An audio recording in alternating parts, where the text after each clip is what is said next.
Bonjour et bienvenue sur KTV, en direct à la télévision, à la radio et sur les réseaux sociaux pour ce temps de parole consacré à une action qui s'est déroulée, la gratuité des barges. Ça a été fait par le collectif. Pour en parler, nous recevons Saïd Moudjari. Bonjour. Bonjour. Merci d'être là. C'est moi qui vous remercie.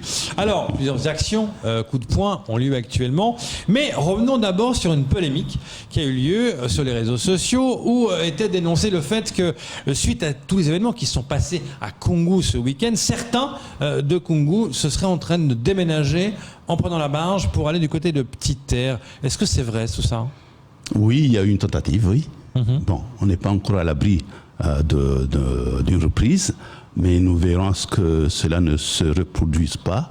C'est ça, vous luttez contre ça en fait. Nous luttons contre ça, nous dénonçons cela, mais maintenant on arrête de dénoncer, il faut maintenant agir.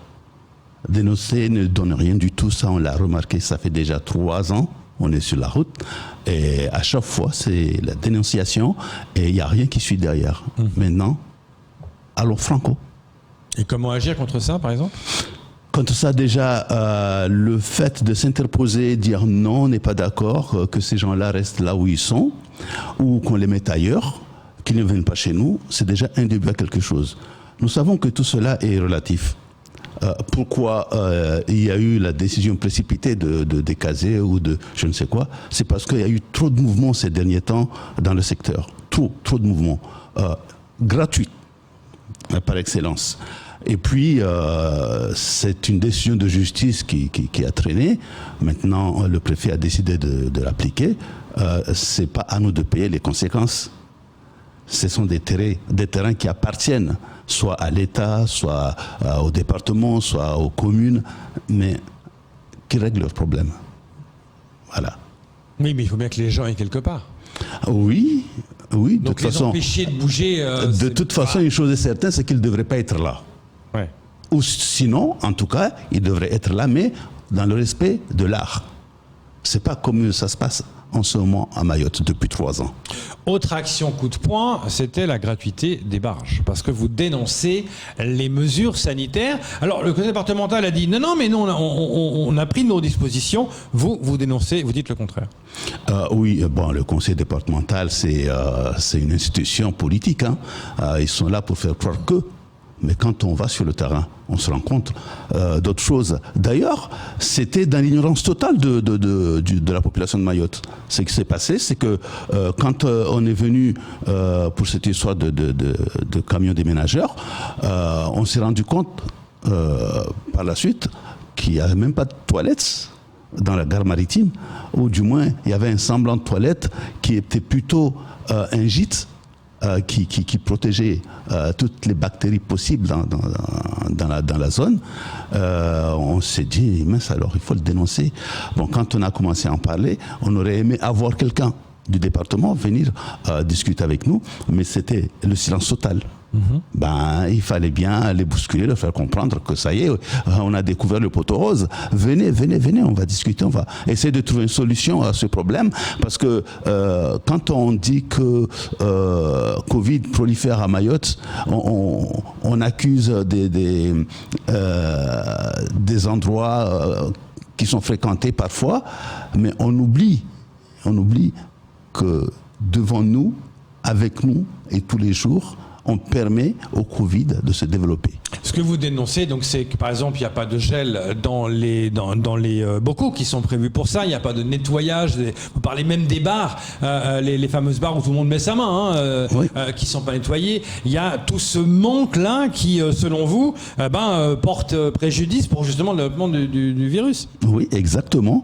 Le gel, on peut le voir le matin à 6h, mais entre 10h et 11h, il n'y a plus de gel dans les barges, hein. Pas une seule barge. Il devrait les remplir, il devrait nettoyer après. Voilà, désinfecter régulièrement chaque barge, à chaque utilisation, à chaque fois qu'on a débarqué des gens et des véhicules, désinfecter d'abord la barge avant de la remettre en service. Mais, plus grave encore, c'est que il faut voir en Petite-Terre, le matin, il y a des gens qui quittent chez eux pour prendre la barge de 7h depuis 5h30. Il y en a qui quittent chez eux pour avoir la barge de 6h depuis 4h30.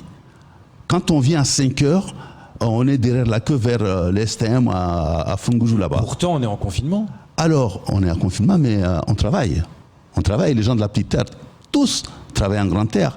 Et il y a le télétravail, on me dirait. Mais c'est ça. Mais il y a des métiers dont on ne peut pas se contenter d'un télétravail. Dans le bâtiment, on ne peut pas. Il n'y a pas que. Hein. Donc, on est obligé de se déplacer. Et quand on arrive, on tombe sur une seule barge. Avec la seule barge, il y a des privilégiés qui doivent passer en premier. Je ne parle pas des ambulances, mais je parle des amis d'eux ou des policiers qui n'ont rien réservé, qui vont aller travailler comme tout le monde. Je ne leur jette pas la pierre, mais ces gens-là, ils remplissent la barge avant même. Voilà, c'est le passe-droit. Voilà, avant même qu'il y ait un civil qui monte dans la barge, il y a déjà au moins 12 à 13 véhicules de la PAF qui sont dedans. Non.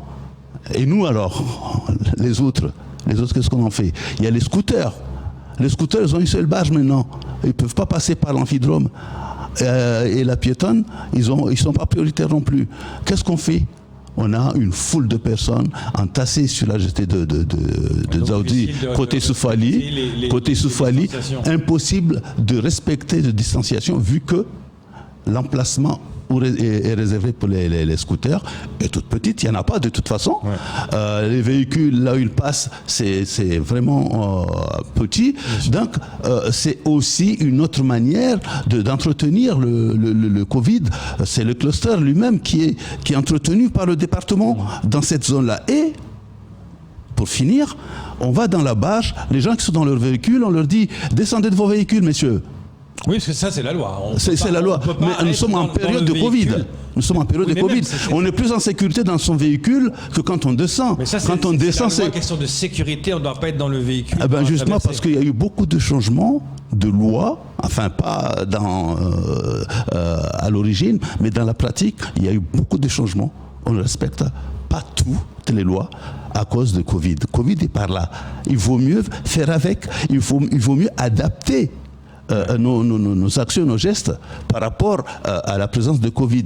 Donc, on ne va pas nous demander de descendre des véhicules alors que seuls dans les véhicules, dans la barge, seuls dans les véhicules, on se trouve en sécurité. Et on ne peut pas contaminer les autres. Alors justement, moi j'aimerais revenir un peu sur ces déménagements, ces décasements. Moudori, vous êtes un lanceur d'alerte. Aujourd'hui, on sait très bien que ces gens-là, si on les autorise à amener des camions avec les tôles, les matelas, les machins à traverser jusqu'en petit terre, ils vont s'installer dans une des communes. Soit à Pamandzi ou l'abattoir. On est d'accord. Donc aujourd'hui, est-ce que le travail que vous menez sur le terrain, vous le menez avec le premier magistrat, le maire, pour lui dire attention, il y a des bangas qui vont pousser ou qui commencent à pousser, donc on arrête, on tue la maladie tout de suite. Parce qu'on attend que les bangas poussent, après on tape sur le préfet, la préfecture ne fait pas son travail. Mais du moment où le premier magistrat même ou le département laisse pousser ces bangas dans ces zones, c'est que le préfet, lui, après, il vient une fois que le mal est déjà fait. Donc, est-ce que là, vous travaillez sur le terrain avec ces élus en leur disant, attention, vous voyez déjà que ça commence à décaser au nord, au sud, au centre, donc ces gens-là vont vouloir trouver un autre endroit pour remettre ces bangas. Donc, qu'est-ce que vous faites concrètement avec les élus locaux déjà ? Déjà, je vais commencer par dire que je ne veux dédouaner personne. Seulement, le maire eux-mêmes sont pris de court. Et quand on décase à Kungu, le maire de Pamandzi ou le maire de l'abattoir ne pouvait pas s'imaginer que ces gens-là prendraient la route pour la petite terre. Donc, ils ont continué à vaquer à leurs occupations normaux de maire. Et puis, nous-mêmes étions surpris, nous n'étions pas préparés à ça. Vous vous souviendrez qu'il y avait une seule personne qui est tombé dessus comme ça par hasard et qui a mis son véhicule au milieu de la chaussée et qui a dit non, stop, on n'est pas d'accord. C'est après que l'affaire a été apprise par les autres personnes du collectif. Mais personne n'a été mis au courant que ces gens-là allaient venir. C'est à partir de là qu'on s'est dit, maintenant, on va veiller à ce que plus de camions avec des tôles ou des matelas machin usagés ne prennent la barge. Mais on peut pas accuser les maires d'avoir été laxistes sur ce point-là, sur ce point précis. Hein. On ne peut pas les accuser d'avoir été laxistes là-dessus, parce qu'ils n'étaient pas au courant, comme nous n'étions pas au courant. Donc du coup, là, concrètement, vous allez faire quoi? Parce qu'à chaque fois, vous avez un obstacle, c'est la loi. À chaque fois, on vous dit collectif, enfin, je parle de tous les collectifs. Chaque fois, on va vous dire, c'est pas à vous de faire la loi, c'est pas à vous de faire appliquer la loi. Vous êtes là en tant que lanceur d'alerte, d'accord, mais si vous voyez aujourd'hui un maire qui laisse pousser un banga, vous faites quoi aujourd'hui concrètement? Parce que vous n'avez pas le droit d'aller faire le travail de la police ou de la gendarmerie. Qu'est-ce que vous faites concrètement? Parce qu'aujourd'hui, on le voit, tout le monde crie, tout le monde critique sur Facebook, mais concrètement, il n'y a pas d'action. Oui, j'adore les gens qui critiquent sur Facebook. Je les adore. Parce qu'ils sont tous, sauf sincères. Tout, sauf sincères. Parce qu'il y en a qui disent, vous, les collectifs. Qui est le collectif? Ce n'est pas seulement Seyd Moudouari, ce n'est pas seulement Safina. Nous sommes tous du collectif. Mais nous préférons rester dans notre petit coin là-bas et dire, faites comme si vous pouviez faire ci, si vous pouvez faire cela. Non, stop. Tout ce que je demande. Aujourd'hui, nous sommes dans une situation, c'est un drame. Hein, on peut le qualifier comme ça, c'est un drame. Des familles dans la rue, ils ne savent pas où aller, je conçois très bien. Mais il ne faut pas non plus attendre que le banga lui-même soit monté pour enfin réagir. C'est ça ce que j'ai envie de dire. Empêcher déjà le camion avec ses tôles de venir, c'est un premier pas. Second pas, surveiller ici et là à ce qu'il n'y ait pas des bangas sauvages qui continuent à pousser. Les maires, ils ont compris. Maintenant, les policiers municipaux, ils sont partout. Ils surveillent. Et s'il y a un banga qui se construit, même de nuit, je suis certain que le maire se sentira mal parce qu'on va l'indexer, on va lui jeter la pierre. Donc ils sont obligés de travailler. Quelles sont les actions que vous allez mettre encore en place? Pour empêcher cela, il y a déjà le fait qu'on empêche la barge d'amener les camions. Mais aussi, on va mobiliser, parce que ça fait un moment, on n'a pas fait ça. On ne va pas descendre dans la rue, hein, parce que ça donne rien du tout. On va se mobiliser, on va travailler avec la préfecture, hein, qui est l'État à Mayotte, qui représente l'État à Mayotte. On va travailler avec nos maires. D'ailleurs, depuis qu'ils sont là, nous sommes en lien, en collaboration, on travaille régulièrement avec eux pour trouver des solutions pérennes. Parce qu'il ne faut pas avoir des petites solutions de remplacement, mais nous voulons des solutions pérennes. Donc, quelque chose de plus constructif. Quand vous dites que vous allez voir les maires, voir le préfet, enfin voir la préfecture, c'est que vous voulez des discussions constructives qui mènent à des solutions plutôt que des actions coup de poing. Nous préférons. Ouais. Les actions coup de poing, ça amène toujours au drame.